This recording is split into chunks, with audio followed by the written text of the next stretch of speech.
धन के साथ धर्म की ओर सुख की खोज। जय श्री राधे, जय श्री कृष्ण। सभी लोग खुश रहें, आनंद में रहें, अच्छे रहें और स्वास्थ्य बढ़िया रहे आपका, यही हम कामना करते हैं। धन जन से भरपूरता रहे और प्रारंभ करते हैं हम सुख की खोज।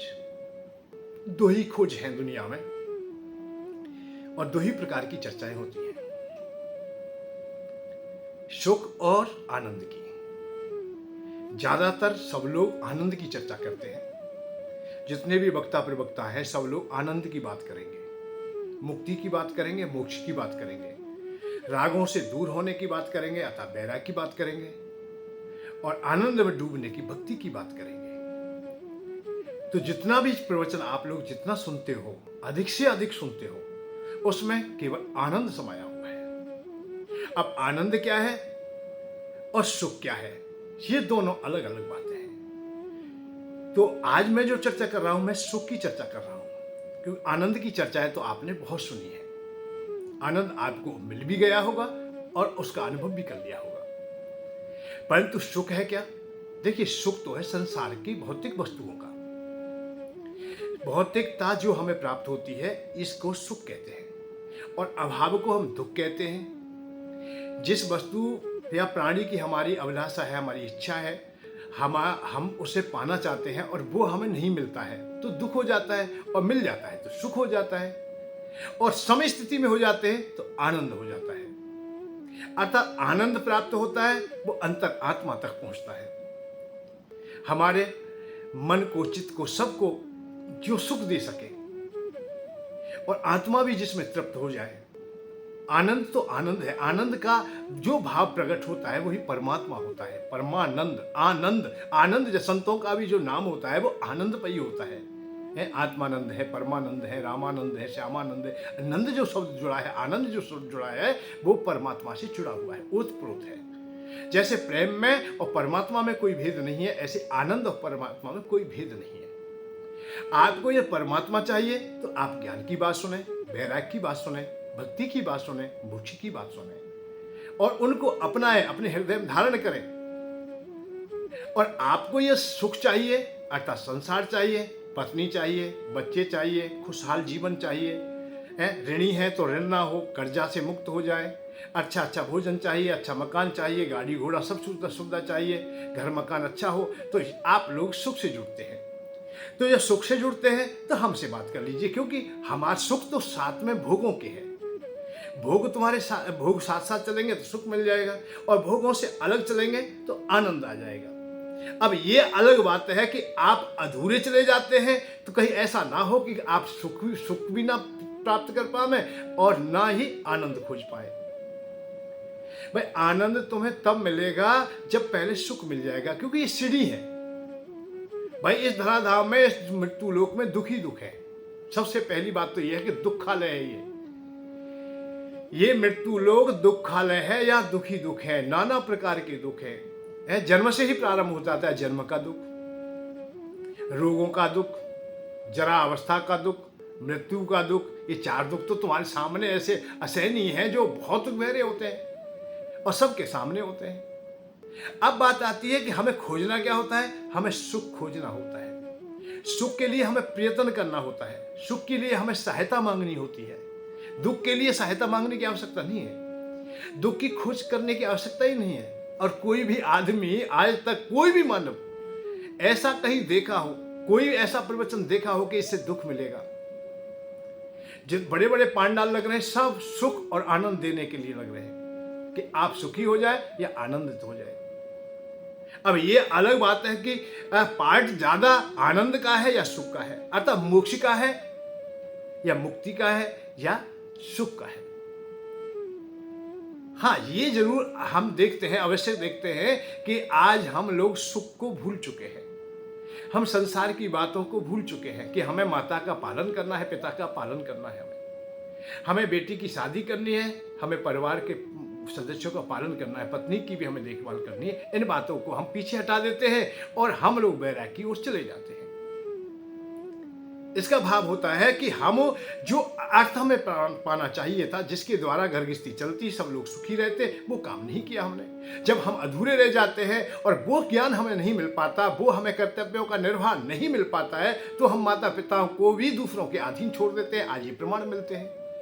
आप वृद्धशाला में माता पिता को छोड़ाते हैं कि माता पिता की हमसे सेवा नहीं हो रही। क्यों नहीं हो रही? क्योंकि आपको वो शिष्टाचार व्यवहार बताया ही नहीं गया। सुख की जो डगर थी उस पर चलाई नहीं, कोई किसी ने प्रवचन किया ही नहीं। प्रवचन किया वैराग्य का, प्रवचन किया मोक्ष का, प्रवचन किया है मुक्ति का। ब्रह्मज्ञान से नीचे कोई उतरा ही नहीं बकता।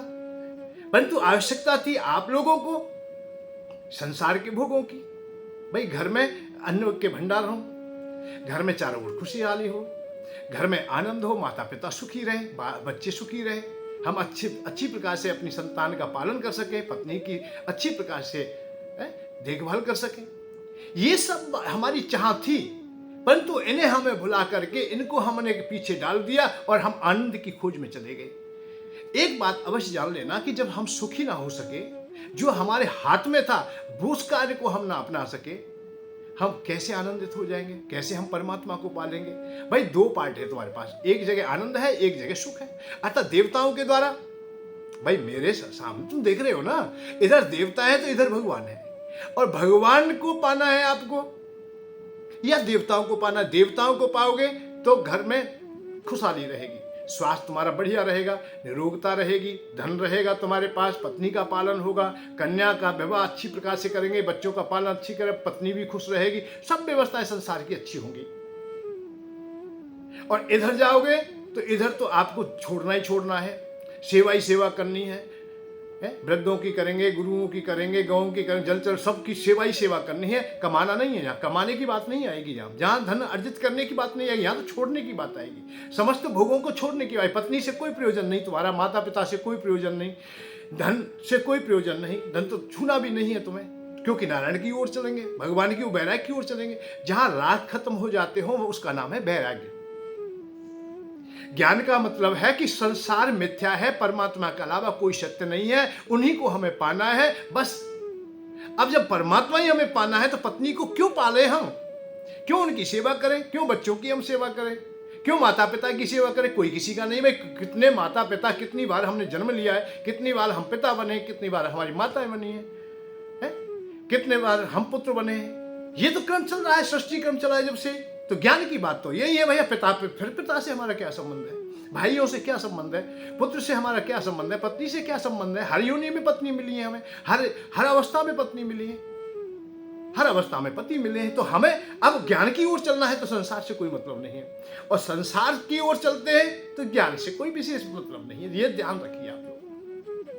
और इनके लिए हमें अवस्थाएं भी बताई गई, समय समय पर ये बात बताई गई कि तुम कब तो ज्ञान की ओर चलोगे और कब वैराग्य की ओर चलोगे।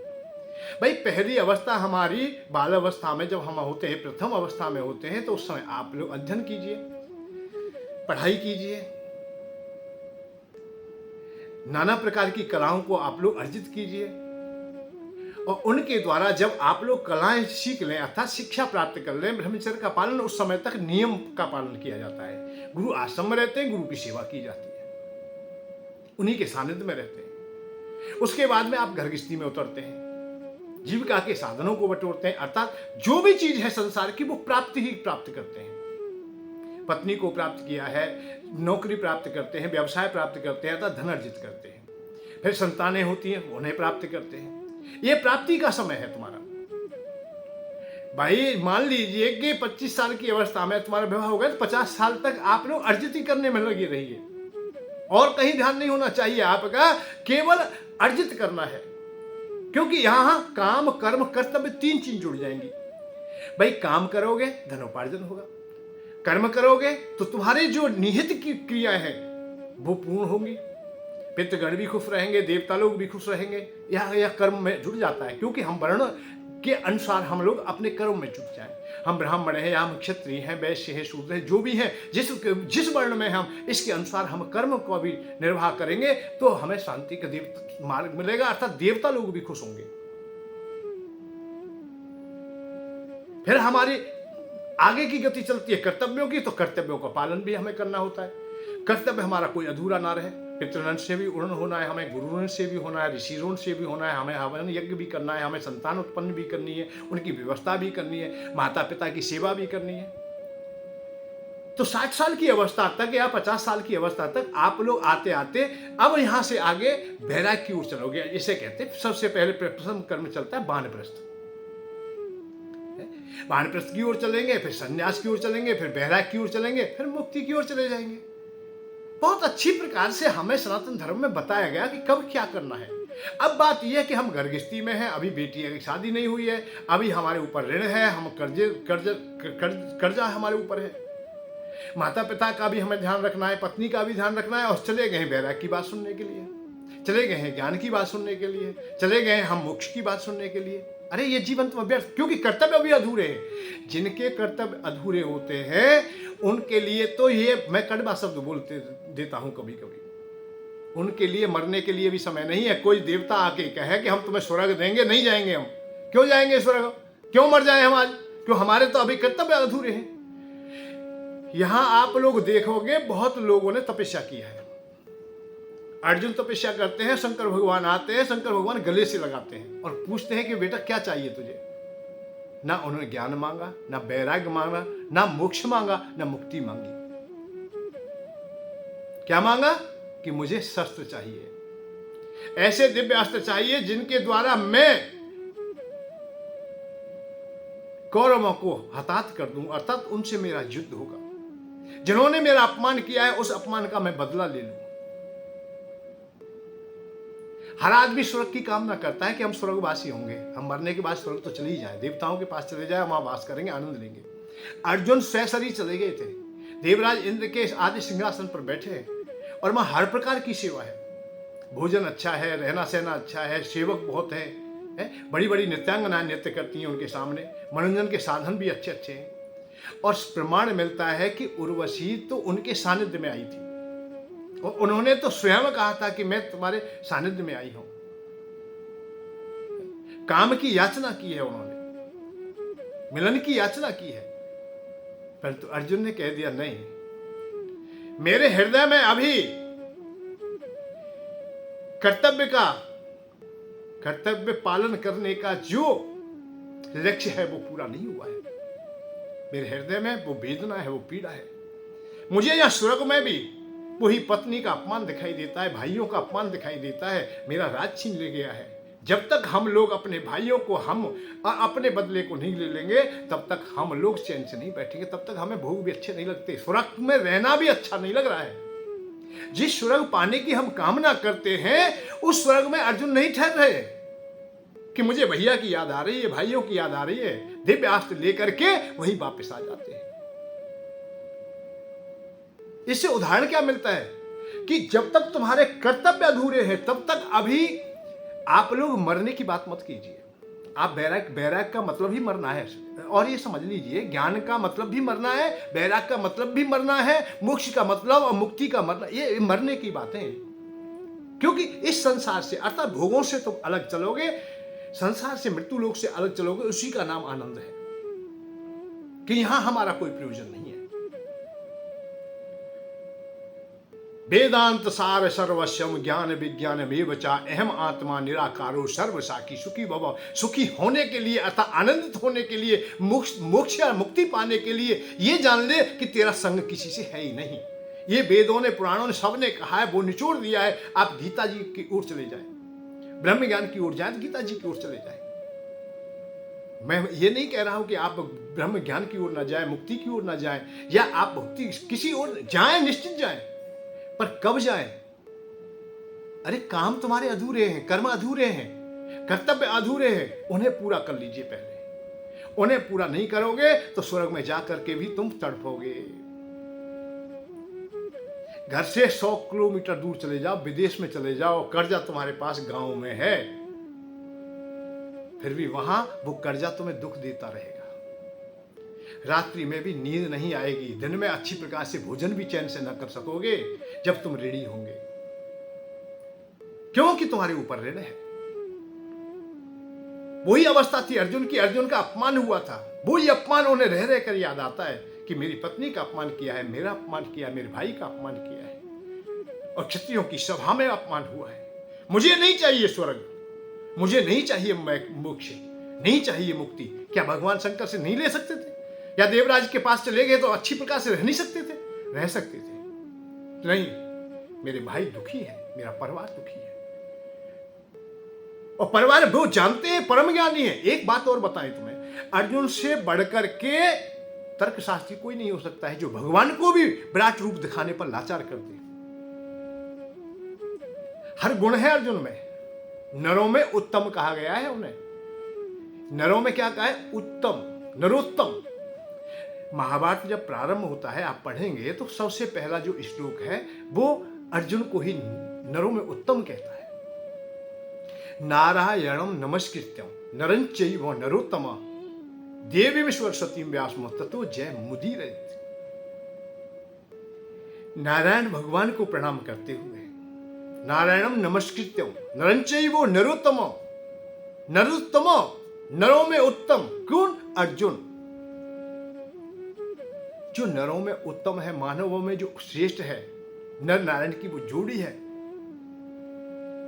वो हर प्रकार से संयमी है, हर चीज का पात्र है। फिर भी जब कर्तव्यों का अधूरापन देखा है तो उन्होंने सब चीज ठुकरा दी। मोक्ष नहीं चाहिए मुझे, मुक्ति नहीं चाहिए। आज हम देखते हैं कि जो निम्न श्रेणी पर है, ना बुद्धि वाल भोगी भोगों में पड़ा है, वो भी ब्रह्मज्ञान की बात करता है और वो भी ब्रह्मज्ञान की बात ही सुन रहा है और सुना भी रहा है। ये सबसे बड़ा आश्चर्य है। जो पात्र नहीं है उसे भी, उसकी झोली में भी वो हीरे डाले जा रहे हैं। अरे उसे आलू चाहिए, आलू वाले को हीरे दिया जा रहा है, तो वो पत्थर के अलावा कुछ भी नहीं है। वो हीरे कोई काम नहीं आने वाले उसके। और जो फेंक रहा है, तुम समझो मत वो हीरा समझ के फेंक रहा हो, वो भी बेर की गुठली समझ रहा है, वो फेंके जा रहा है, ब्रह्म ज्ञान को दे ही जा रहा है, क्योंकि खुद को भी नहीं पता है ब्रह्म ज्ञान का कैसा आनंद होता है। वो भी उस गति तक नहीं पहुंचा है। यही विडंबना है, यही अधूरापन है। इसको जिस दिन मिटा लोगे आप लोग, उस दिन सुखी हो जाओगे। सुख, दुख, आनंद तुम्हारा कर्तव्य है। पहले सुख को पाना, और पैदा हुए उसी दिन से आप सुख खोज रहे हो। पैदा हुए, मां के गर्भ से बाहर आए तो रोने लगे। रोने का मतलब क्या है? कि सुख खोज रहे थे। कुछ तो खोजा होगा, कुछ तो चाह होगी तुम्हारी। वहीं से इच्छा प्रारंभ हो गई और सुख की खोज प्रारंभ हो गई। सुख नहीं मिलता था तो रोता था, अर्थात दुख आ जाता था। दुख स्वाभाविक ही प्राप्त है। जैसे प्रकाश में सूर्य की किरणें आपके शरीर पर पड़ती हैं तो छाया स्वाभाविक प्रकट हो जाती है, उसे कहीं से लाया नहीं जाता है। तो ऐसे सुख तो खोजा जाता है, परंतु दुख नहीं खोजा जाता। दुख तो स्वाभाविक ही है। तो यह दुख तो अपार अवस्था में है, हर अवस्था में है। सोते जागते चलते फिरते जब चाहो जब सुख है, दुख है। तो सुख तुम्हें खोजना है, इसके लिए आपके पास विवेक चाहिए, समझदारी चाहिए। सुखी होंगे कैसे? सुख दो प्रकार से होता है, एक स्वयं की मेहनत से, एक देवताओं की कृपा से।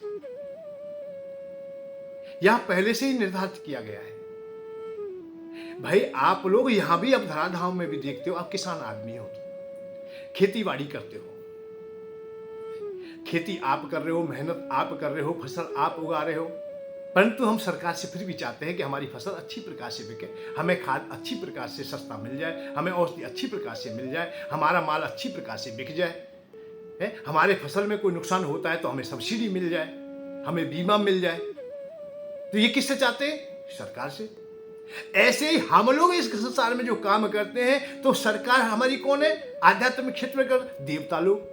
तो देवताओं से भी हम ऐसी कामना करते हैं कि हम काम तो कर रहे हैं, हम लोग मेहनत तो कर रहे हैं, हम खेती बाड़ी सब काम कर रहे हैं, हम व्यापार कर रहे हैं, हम नौकरी कर रहे हैं, सब काम कर रहे हैं। उसको करते हुए भी हमें कहीं भी हानि होती है तो उसकी भरपाई हो जाए, इसके लिए हम लोग कुबेर भगवान से प्रार्थना करें। भाई धन के देवता वही है, तो धन की व्यवस्था वो करेंगे। हम काम करते हुए, मेहनत करते हुए, संयम से रहते हुए भी फिर कभी हम, हो सकता है किसी प्रकृति के कारण या कहीं प्रवृत्ति के कारण और कहीं निवृत्ति के कारण, जैसे जैसे अवसर मिलते हैं उनके कारण कहीं ना कहीं हो सकता है हमारे शरीर से वो अनुकूलता में ना आए, हम बीमार हो जाए।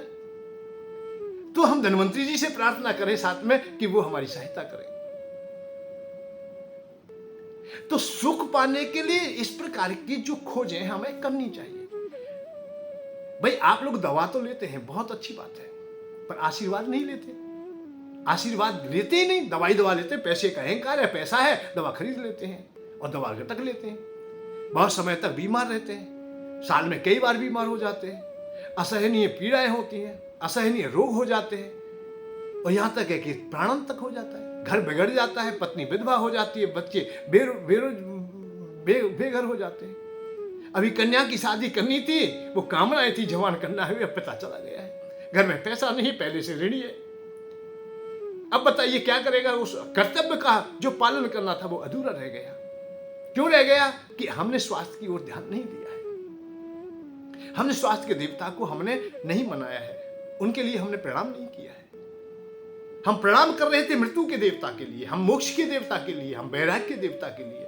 हम पूरे जीवन हम ऐसे भजन करते रहे जिसकी कोई सीमा। अरे भगवान, पता नहीं तुमने सोचा क्या?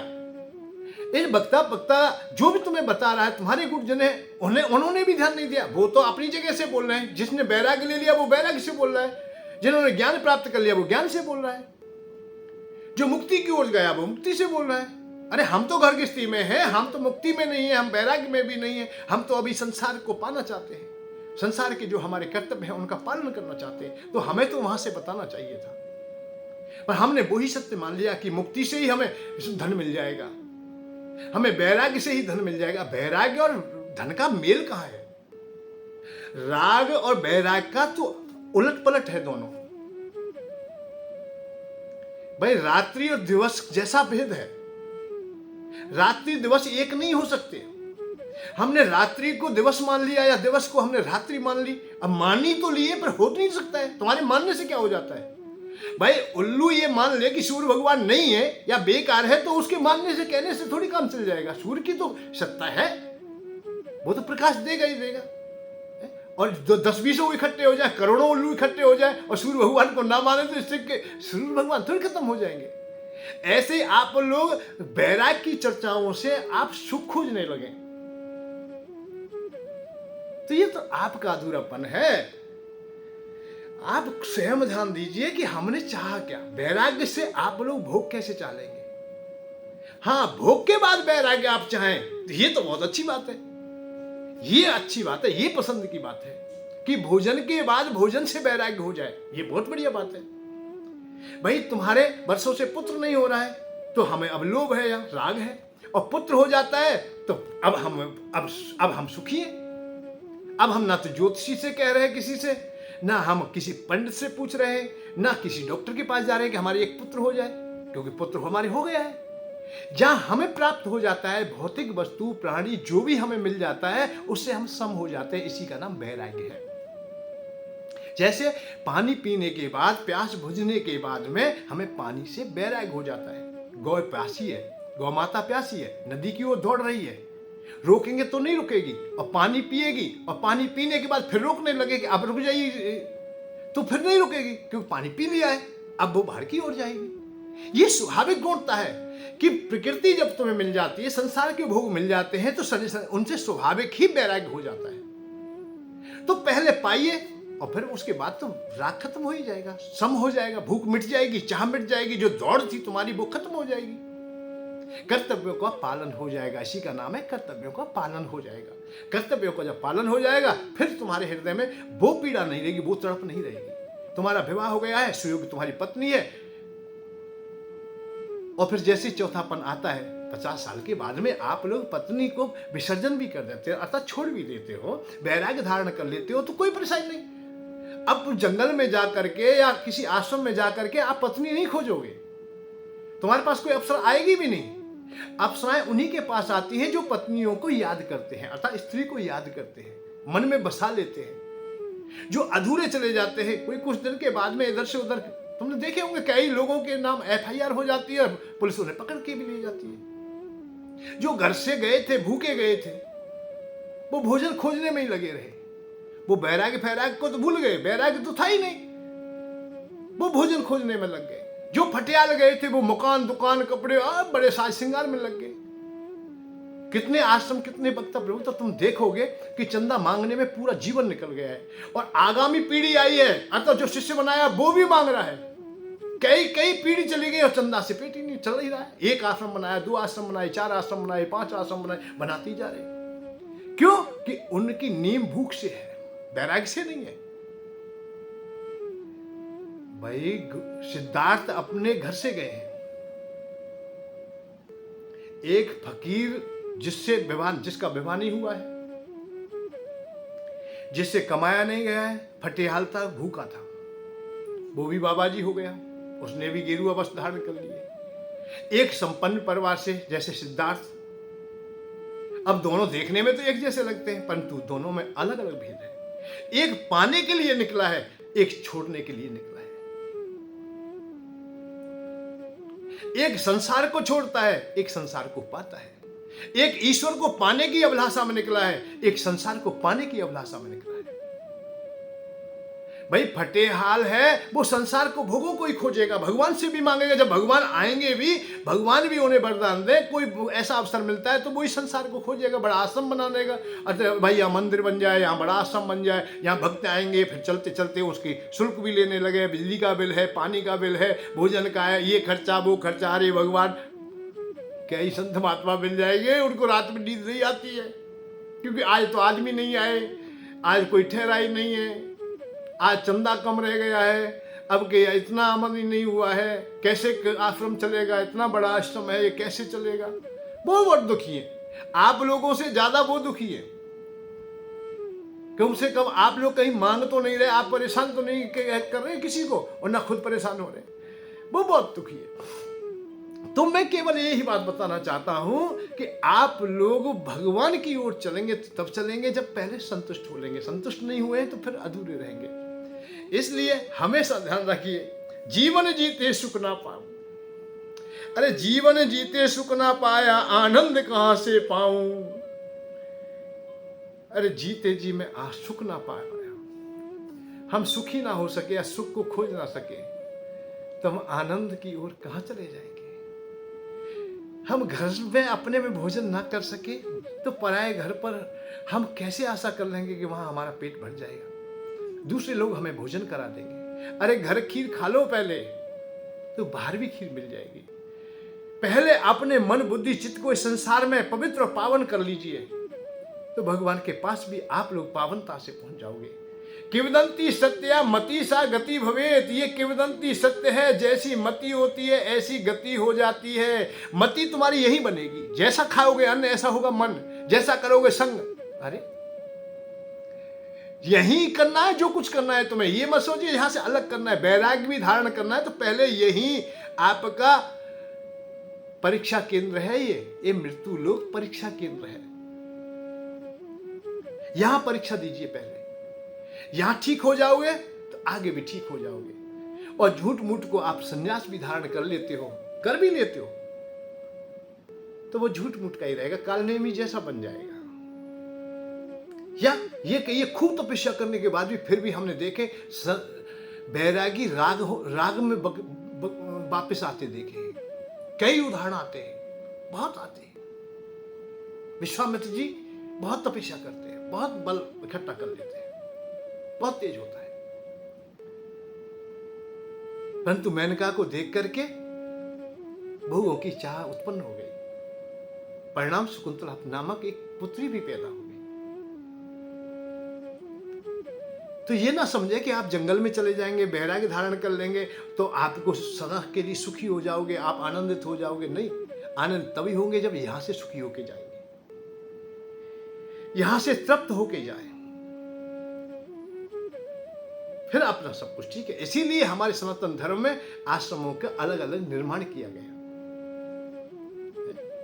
ब्रह्मचर्य का आश्रम है, घर गृहस्थी है। अरे गृहस्थी को पहले समझिए, इसमें बड़ा आनंद है, इसमें सुख भी है, दुख भी है, आनंद भी है, तीनों चीज मिल जाती है इसमें। यह ना समझे कि इससे मोक्ष नहीं मिलेगा, मोक्ष मिल जाएगा। ये ना समझे आप लोग मुक्ति वाले नहीं होंगे, मुक्ति वाले होंगे। या स्वर्गवासी नहीं होंगे, होंगे।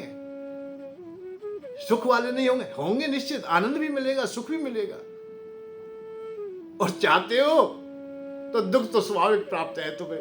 यस, अच्छे कर्म नहीं करोगे, अच्छी व्यवस्था नहीं, अपने विवेक से काम नहीं लोगे, तो फिर दुख तो यहाँ है ही है मौजूद, वो तो कहीं अलग गया ही नहीं है।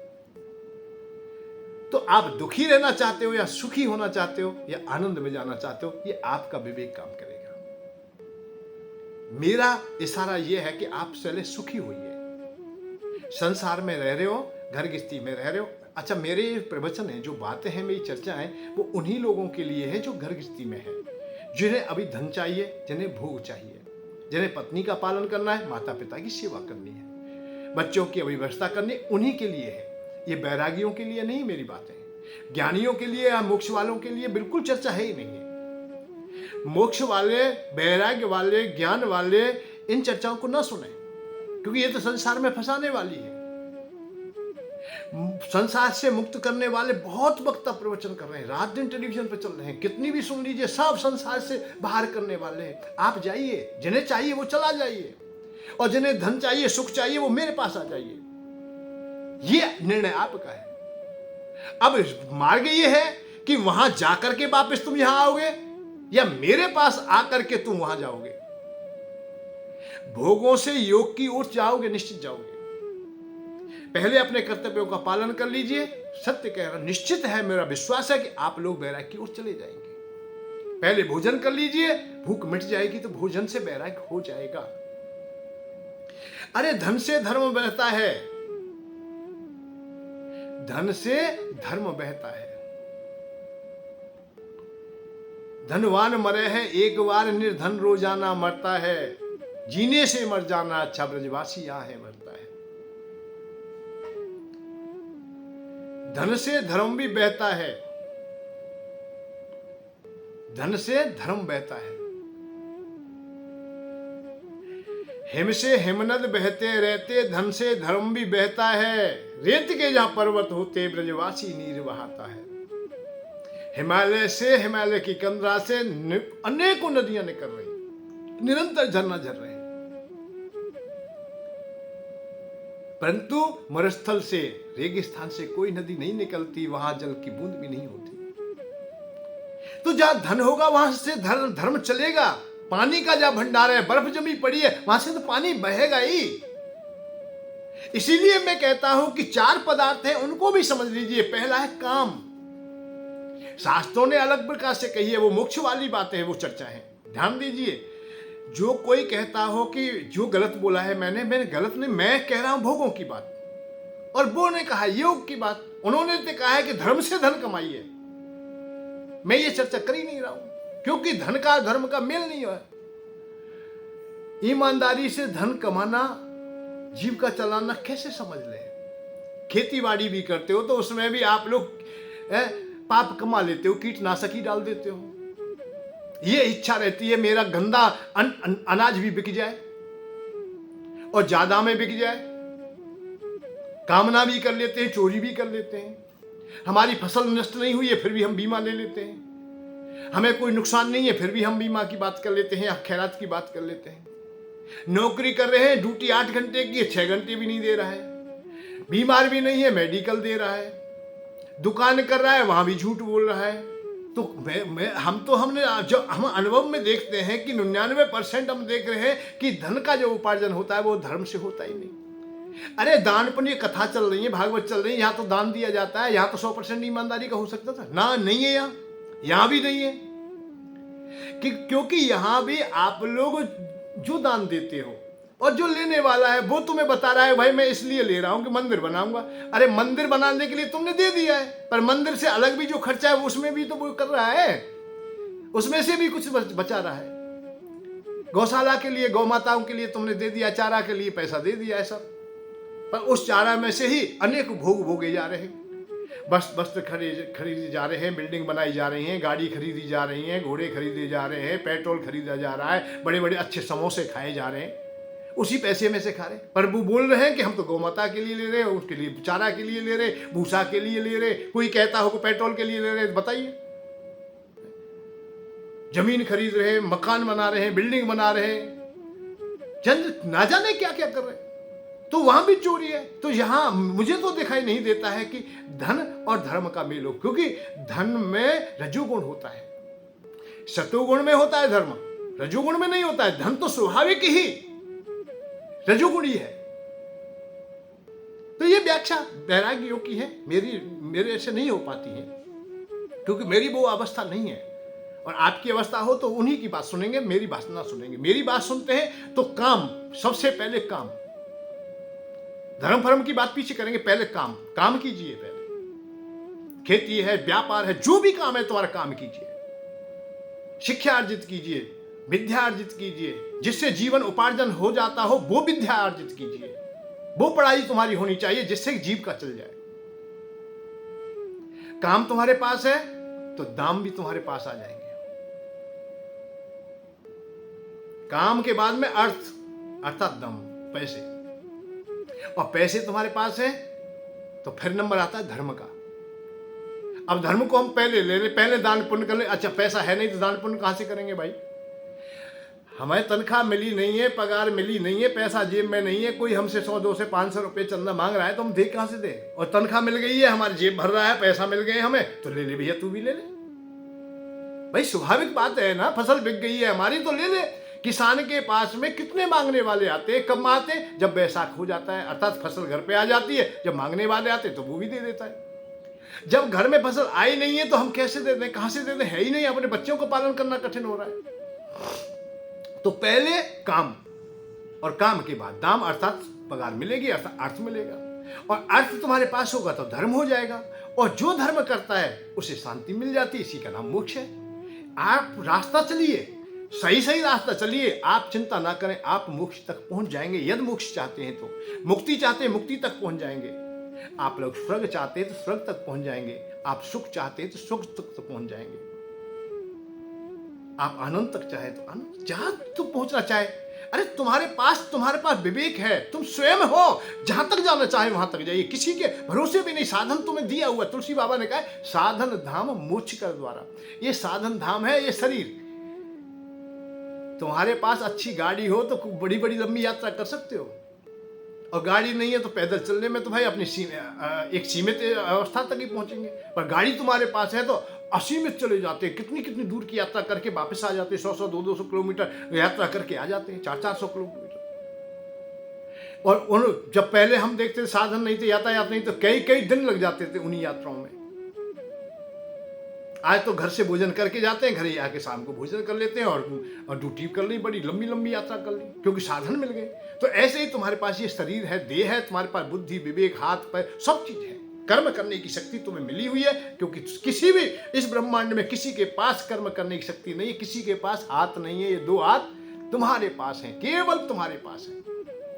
और काम कीजिए, काम करोगे अर्थ मिलेगा, अर्थ होगा तो धर्म होगा, और धर्म होगा तो शांति मिल जाएगी। बस इतना ही तो है। अब करना क्या है? ये 2 चीजें। अरे सुखी रहो तो सुखी कैसे रहेंगे भाई? शरीर बढ़िया हो और धन का उपार्जन हो। पहला सुख निरोगी काया, दूसरा सुख घर में हो माया। तो 2 देवताओं की पूजा प्रारंभ कर दीजिए पहले, और फिर देखेंगे और देवताओं को। जिनका नंबर आएगा पीछे आ जाएगा किसी का भी। पहला हमारा कर्तव्य है कि हम स्वास्थ्य को बढ़िया रखें, तो धन्वंतरी महाराज की उपासना करें। आप फोटो वगैरह उनका रखें, मूर्ति रखें, उनकी तस्वीर रखें, यंत्र मंत्र हैं उनकी क्रियाएं हैं जिनसे वो जल्दी खुश हो जाते हैं। और एक और बात बताएं, भगवान ईश्वर परमात्मा निराकार ब्रह्म तक पहुंच जाए, नारायण भगवान तक पहुंचे आप लोग, ये बहुत देर में खुश होते हैं। और ये देवता तो हमारे चारों ओर परिक्रमा लगा रहे हैं रोजाना।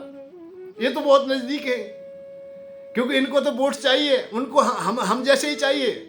अरे नेताओं को जैसे वोट चाहिए ऐसे इनको भी हम चाहिए। हम हवन यज्ञ करेंगे तभी तो ये पुष्ट होंगे। हम इनके लिए कुछ करेंगे तो ये खुश हो जाएंगे कि हमारे भी चाहने वाले लोग हैं। तो आप लोग देवताओं की उपासना कीजिए। ऐसे ही धन चाहते हो आप लोग तो कुबेर जी की कीजिए। यहां से आगे आप लोग पीछे देख लेना, आपका जैसी ही अवस्था है तो बैराग की ओर चले जाना, कोई परेशानी नहीं है। आपके पास ये व्यवस्था सुगमता से नहीं हो पाती है तो हमारे पास भी संपर्क कर सकते हो। हमारे पास से 1.25 किलो की 1.25 किलो सामग्री दे देंगे आप लोग, तो 1 साल तक तुम्हारे नाम से यज्ञ हवन चलेगा। और आपको भगवान कुबेर की, धन्वंतरी जी की फोटो भी मिलेगी, अर्थात लेमिनेशन से एक बढ़िया तस्वीर मिलेगी। एक यंत्र मिलेगा, पुस्तक मिलेगी, उपासना की विधि मिलेगी, स्थापना भी हम करवाएंगे। कोई भी परेशानी दिक्कत बीच में होगी तो वो भी हम पूछेंगे। और हमें विश्वास है कि इनके द्वारा आप लोग सुखी हो जाओगे। घर में असाध्य रोग नहीं होंगे, अकाल मृत्यु हट जाएगी, अकारण धन नष्ट होता है वो नहीं होगा, जीविका के साधन तुम्हारे पुष्ट होंगे। जो सुगम मार्ग है जिनसे हम प्रारंभ हो सकते हैं, जिनसे हम लोग सब कुछ कर सकते हैं। धन तुम्हारे पास हो, बड़े बड़े यज्ञ करना, बड़ी बड़ी कथाएं कराना, अच्छा तुम्हारे संसार में भी नाम होगा, आने वाला युग भी तुम्हें गाएगा और हमेशा तुम्हें चाहेगा और तुमसे प्रेरणा मिलेगा कि ऐसे हमारे बाबा थे, ऐसे हमारे उन्होंने बड़े बड़े यज्ञ किए। तो यज्ञ कब होंगे? जब धन होगा। धन कब होगा? कुबेर जी की कृपा होगी। कृपा कब होगी? जब आप भी कुछ मेहनत करोगे, आप कुछ उनकी उपासना करोगे और संसार में भी काम करोगे, अपनी जो कलाएं विद्याएं उनको सामने रखोगे। संसार की बातें जानने में ज्यादा नहीं है। और मैं तो एक बात और कह देता हूं कि इस दुनिया में भाई कहना बड़ा कठिन है, नहीं है तो सत्य बात ही। अब नारायण भगवान को देख रहे हो, कितने कितने सुंदर कपड़े पहन रखे हैं, मुकुट है सोने का, हाथ पहने हुए, सब कुछ पहने हुए, गदा भी सोने की है। अब इनसे ये हटा लिए जाए तो भगवान भगवान नहीं रह जाएंगे फिर, क्योंकि ऐश्वर्य तो सब जगह काम आता है, धन की कीमत तो सब जगह है, स्वर्ग में भी है। आप ये ना जाने कि यही है, यहां भी है, और यहां के बाद में स्वर्ग में जाओगे वहां भी धन की कीमत है। धन के लिए लड़ाई होती थी दैत्यों में, देवताओं में, अर्थात राज्य के लिए तो होती थी, जैसे यहां होती है ऐसी वो वहां हो रही है। तो धन को बुरा मत कहना। कोई कह रहा हो कि धन बेकार है, धन बेकार है, ना ना ना ना, धन बेकार नहीं है, धन ही अच्छा है। बड़े बड़े मंदिरों में यहां भी जो मंदिर हैं उन्हीं की पूजा अर्चना होती है जहां ज्यादा धन है, जहां ऐश्वर्य है।